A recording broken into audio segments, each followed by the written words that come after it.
Bounty Hunters Issue 1 heads to Corellia, where on the outskirts of Coronet City, the Unbroken clan keep a lookout for anyone stupid enough to try and attack them. As they keep lookout, one of their scouts is killed by Bossk, who is told he missed one of the men, who is currently running for help. Karmas tells Bossk that he is sloppy, but lucky Nakano Lash is there to snipe the man with her cannon. With the pass to the tower secure, it's now up to Boba Fett, who attacks the next lot of scouts, albeit loudly with his flamethrower and grapple hooks. Valance soon joins him, telling Fett that he was supposed to be discreet, but Boba says that he's late as the hunter joins in on the fight. One of the men charges Valance, who tells Fett to take the final man out, but he doesn't, resulting in Valance getting half of his new synth skin face blown away.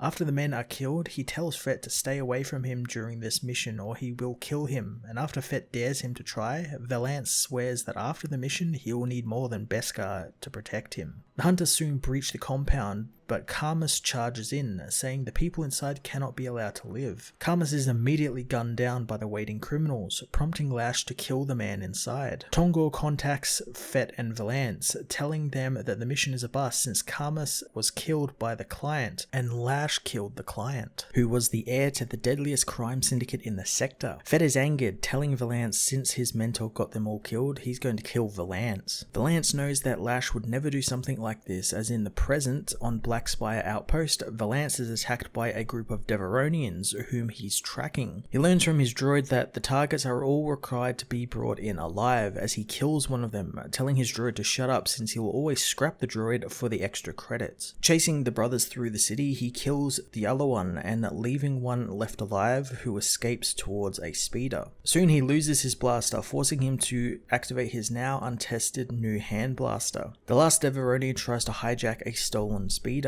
and Valance prepares to blow it up with his hand cannon, but it fizzles out as the Deveronian circles around ready to run down Valance, thinking he's just some typical bounty hunter. Ripping apart a moisture evaporator, Valance uses it to smash the speeder up, grabbing the bounty alive. His droid is quick to remind him that the single Deveronian won't be enough to even cover fuel or docking fees, so Valance tells him to find the biggest bounty he can, and soon the droid finds one. On the moon of Logal Re, Tonga is confronted by her girlfriend Losha, who wants to know if she's leaving without saying goodbye. Tonga thinks that Losha would just try and talk her out of it, and Losha says that she was right, since she knows what she is planning, and she can't lose Tonga. Tonga knows that she doesn't understand, since Tongor was her brother, and there's a bond between them, and she felt when he died. Losha is upset since Tonga was supposed to have left the hunter life behind, since they were supposed to be planting crops on Longal Re, not digging graves. Boarding the ship, Tonga tells her not to worry as she takes off. At the Carbon Score Cantina, Bossk is upset he wasn't able to bring Han Solo to Jabba and gut Chewbacca like he wanted to, but soon he spies Dr. Aphra and Black Chrysanthemum. Aphra doesn't want any trouble, but Bossk confronts the Wookiee, fighting with the Trandoshan, who says that he always gets his Wookiee.